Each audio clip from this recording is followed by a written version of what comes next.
Hello, this is Robert Rickover at Body Learning, and today my guest is Bill Plake, who is an Alexander Technique teacher in South Pasadena, which is in the LA area.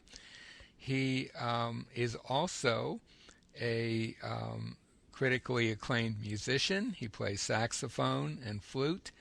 He has worked a lot with musicians in his teaching. He has a very active blog on the general topic, the Alexander Technique and musicians. We'll put a link to his website by the interview, and you can access his blog that way.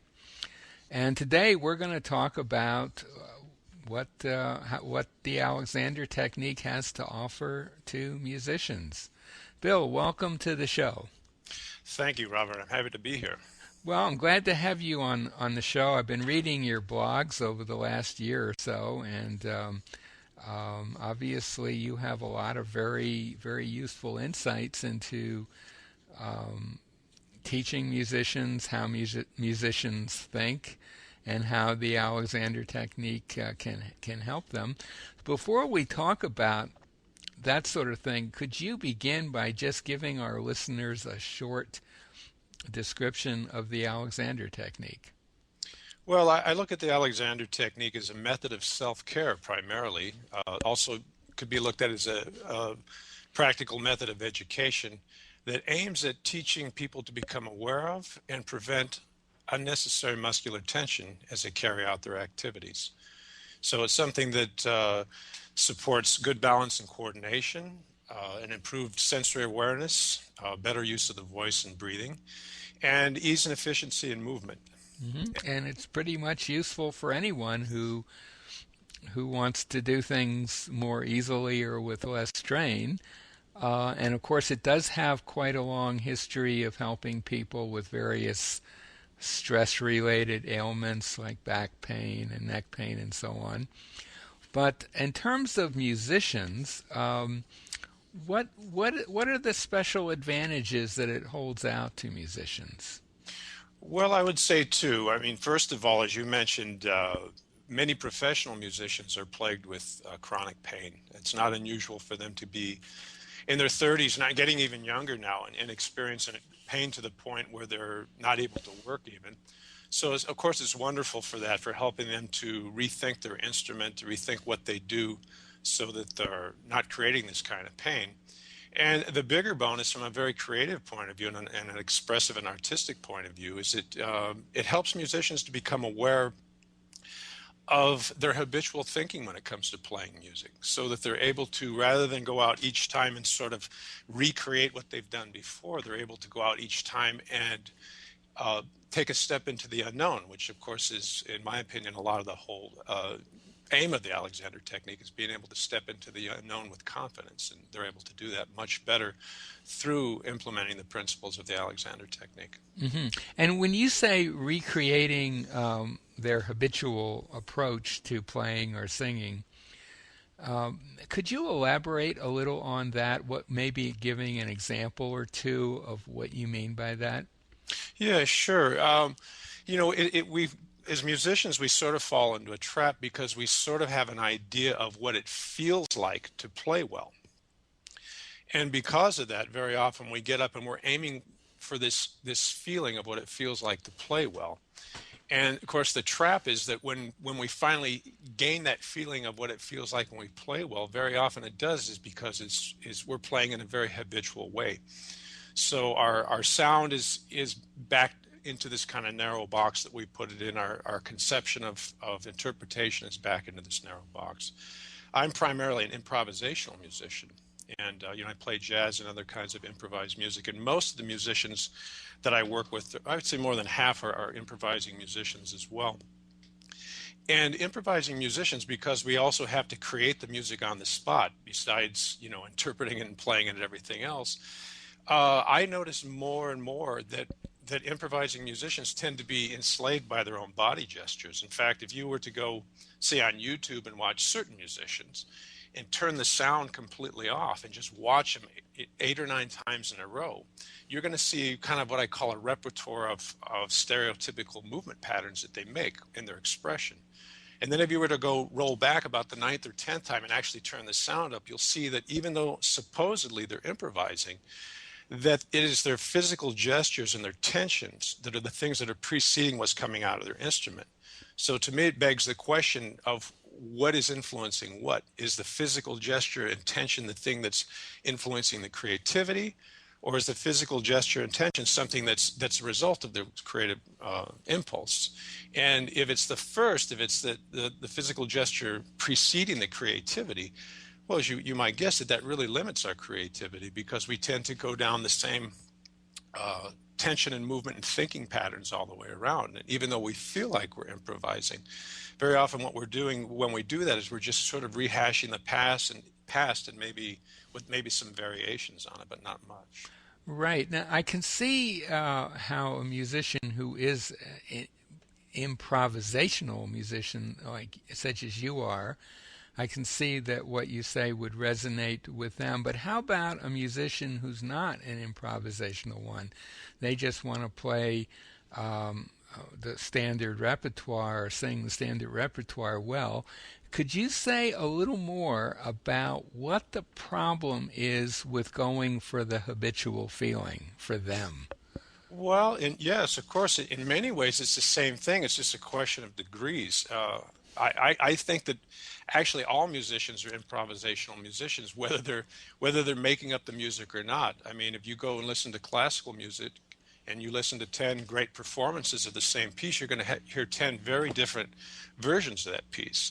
And even in the great artists, people like Rubinstein and people like Heifetz, if you were to hear them night after night, you would hear a different version of each piece that they played, because they were open to that kind of change. Contrast that to other classical musicians whose performances just almost sound locked in, being the same performance after performance after performance. And again, when you watch these musicians, you tend to see the same patterns of tension that they bring in from performance to performance. And it's the same kind of principles. That tension that they bring into the playing limits their capacity to take chances with the music, to think more broadly about the music, to imagine the music in a different way. All these things, to take risks, to do all the things that are necessary to be truly spontaneous in a performance. Mm-hmm.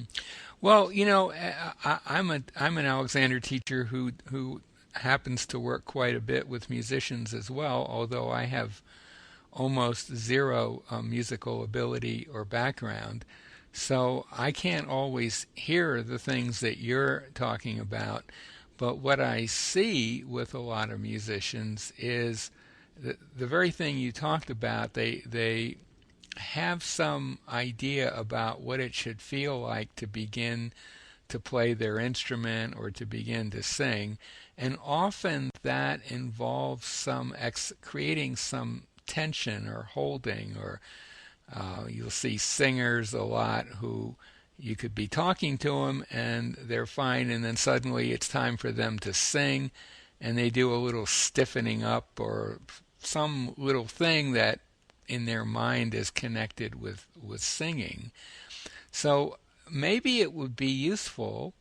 There is this Alexander technique idea that our feelings, our physical sensations, are not always the best guide to how we should organize ourselves. Could you say a little more about that? Yeah, I mean that's. I'm trying to sneak you into that. Well, let me say this first of all, while it's on my mind. You mentioned that you don't hear some of these things, and I'm going to tell you, of course, and as you know this, you don't have to hear those things when you're teaching the Alexander technique, but you can see these things. You can see them very clearly. Very clearly, right? Yeah. And that's the main thing. Yes, so going by our physical sensations is typically not a good thing to go by. It's the very thing that in my own life led me to the very problems that brought me to studying the Alexander technique, because what it felt like to play, what I believed, and we go back to this idea of false belief, what I believed it took to play the saxophone well was I believed that it took me to tighten up my abdominal area to an incredible degree, lift the left side of my hip, pick my left shoulder up, lock my head down into my shoulders, and to stiffen my legs. And that's what felt right to me. When I was getting my sound, that's what felt right to me. And of course, as I began to study the technique, I began to learn rather quickly that none of that stuff was necessary. In fact, probably the best saxophone lesson I've ever had in my life was from my first Alexander teacher, Frances Marsden, who simply watched me play the saxophone and she knew nothing about it, of course, and she just simply began to ask me questions. Is this necessary? Is that necessary? And she didn't know. She literally was trying to understand what it took to play. And that was an eye-opener to me because, no, of course, this isn't necessary. It's not necessary for me to do this with my shoulder. So if we get to a point where we're not relying upon our feelings as much, if that's not the thing we're aiming for, what we begin to open ourselves up to is the possibility in instrumental performance. And of course, this applies to any activity, but we're talking now about instrumental performance or musical performance. We're opening ourselves up to the possibility in the idea of understanding more clearly cause and effect. What causes what? And one of the things that I sometimes, when I teach when I teach classes of musicians, I very often want to get this across in their mind. Sometimes I'll show different images of great musicians playing, classical musicians and jazz musicians, and you'll see some people looking beautiful and others putting themselves into a mess. And I like to get this idea along. If you look at a great trumpet player like Miles Davis, for example, who when he plays was a mess. I mean, hip thrust forward, head pulled back, everything that you could possibly do wrong. Yet he played beautifully. So we have to say, in the case of Miles Davis, he played beautifully despite what he did, not because of what he did. Because you'll have a certain amount of trumpet players watching Miles Davis, and they'll say, okay, to get that sound, I need to do what he did. And they'll throw themselves in that same pattern of tension. And of course, that's not at all necessary to get that sound. Again, he was able to do that despite all this horrible tension that he created. And if you can contrast that with, say, somebody like Heifetz, who, when you watch him play, was beautifully upright and moved into length and expansion. I mean, he moved. He contracted and he expanded, but his default was always this upward and outward expansion.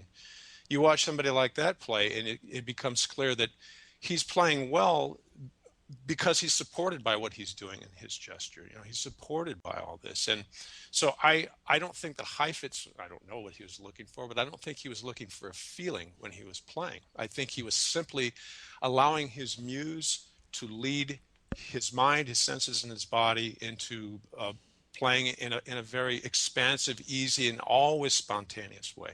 Mm-hmm. Well, and so obviously one of your jobs as an Alexander technique teacher is to help your students learn not to rely on their feelings as a guide to how to organize themselves, but more on their thinking, let's say, or their way of self-directing. But in our world today, that goes against a lot of conventional wisdom. If it feels right, it is right. How do you approach that with musicians in particular? Well, as you mentioned, I continually with them try to get them to not ignore their feelings, but to reframe their feelings. And musicians are particularly serious musicians. If they're going to change and they want to change, they want to feel what it feels like to play. They want to feel when it's right. Okay, so this is what it feels like. So what I try to get them with I sort of approach it in two ways. In one, I get them to understand cause and effects, the physics of producing sound, and are they with their physical gestures working in accordance with those physics? In other words, this is an objective kind of thing. This is, your hands are doing this. Is it helping the situation, or is it not helping? And then the other thing, rather than trying to emphasize them to try to feel what's right, I'm working on getting them to recognize when they feel something that's wrong. In other words, they start to sense when they're locking their knees, or they start to sense when they're pulling their head back, or they start to sense when they're picking their shoulder up. And I get them to certainly notice these things in terms of sensation. But once they notice that thing, is to simply direct themselves out of it. Say, okay, so I'm going to choose not to do that. And then bring their attention out through their senses again, out through their eyes, out through their ears, and not focus on the body part. Because as you probably know in your experience with working with musicians, they tend to really bring all their attention down to what they think is the trouble area or the crucial area at the expense of letting their attention sort of come out and be inclusive of their environment and inclusive of all their senses and their body as well. Well, and not just musicians. I mean, that's pretty generally true. Yeah, that's right. Now, but you mentioned I think you used the term the physics of producing, and that leads me to ask you. There is a sort of a subset of the Alexander technique called body mapping. Uh-huh. You can find elements of that in Alexander's own writings, and it has been developed quite a bit. Do you find it useful when you're working with musicians to bring that information to bear? Absolutely. I find it extremely helpful, and now it seems to be really integrated into what I do, and really I consider essential. Body mapping on its own, that is just understanding, the size, the shape, the function of the joint, the location of the joint, these things. This is important information.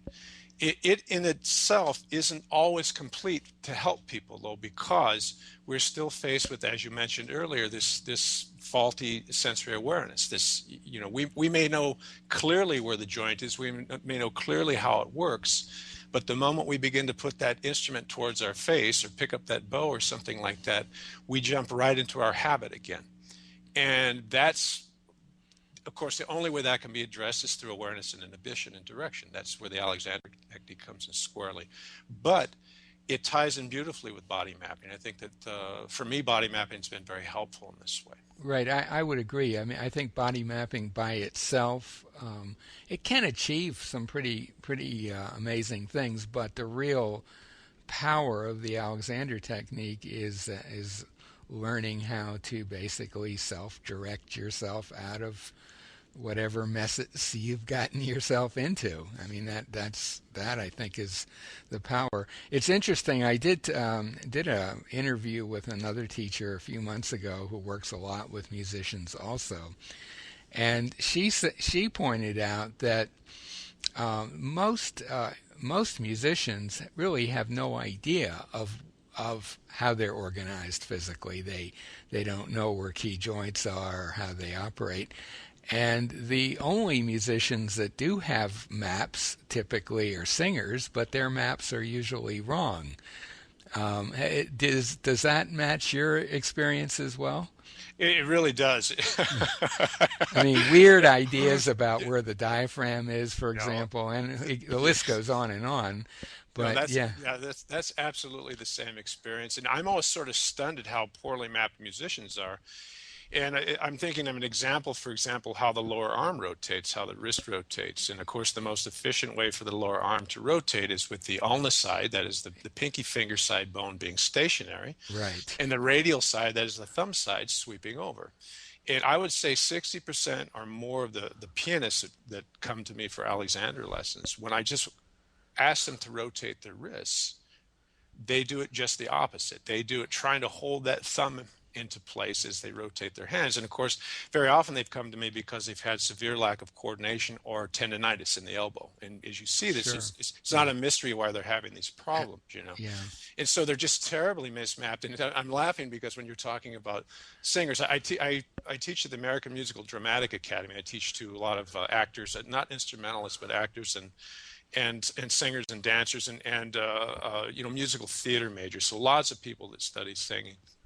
And it's just amazing to me, even after they've had tons of voice lessons and lots of voice work there at the school, where they still come in thinking the diaphragm moves backward and forward instead of up and down. I mean, it's just sort of stunning to me how how they just don't know. I mean, you could simply just open an anatomy book and clarify so much. Absolutely, and it is, to me, it's I guess I would view it as somewhat scandalous that musicians in school aren't taught some of these basic anatomical facts about their bodies, because and we're not talking medical school anatomy here. We're talking anatomy that really any kindergarten kid could pick up in no time. Very simple stuff, but if you don't know it, it can have quite a negative impact on how you play or sing. Yeah, huge. Huge, yeah. And your discussion about the mismapping of the wrist and hand and so on. There are, as I'm sure you've run into, people who actually think the elbow joint is a hinge joint. Right. And of course, if you're a violinist or a string player or pretty much any kind of musician, that mismap is deadly, because it'll force you into all sorts of weird contortions in your shoulders and so on. Bill, is there anything that we haven't covered that for a musician who's listening to this and maybe is thinking about having Alexander lessons as a result? Any sort of final words of encouragement that you would like to give them? Yeah, sure. I would say that if you're having problems as a musician, problems with your functioning, that is, that your technique is getting worse, and or you're having pain, that the Alexander technique can help you immensely. To say that it saved my career as a musician is not being overly dramatic. I would not be playing at all today had it not studied the technique. And even if you perceive that you don't really have any problems as a musician, but you would like to find a huge, vast array of other expressive possibilities in what you have and want to understand the music making process in a very, very clear way, the Alexander technique can help you like nothing else out there. So far as a musician, it's been the greatest, most practical tool I've discovered, without a doubt. Well, I think that's the perfect place to end our interview. Okay. My guest today has been Bill Plake, who's an Alexander Technique teacher who lives in South Pasadena near Los Angeles. He is not only an Alexander teacher, but he is a musician. He plays saxophone and flute. He works a lot with musicians, and he writes a regular blog which addresses some of the things that we've been talking about. We'll be putting a link to his website by the interview, and you can go to his blog from that. And if you're in the LA area and anything that we've talked about intrigues you, contact Bill through his website. And if you live anywhere else in the world, we'll put a link to a website where you can find a teacher in your area. Bill, thanks so much for being on the show. Oh, it was really a pleasure. Thank you for having me.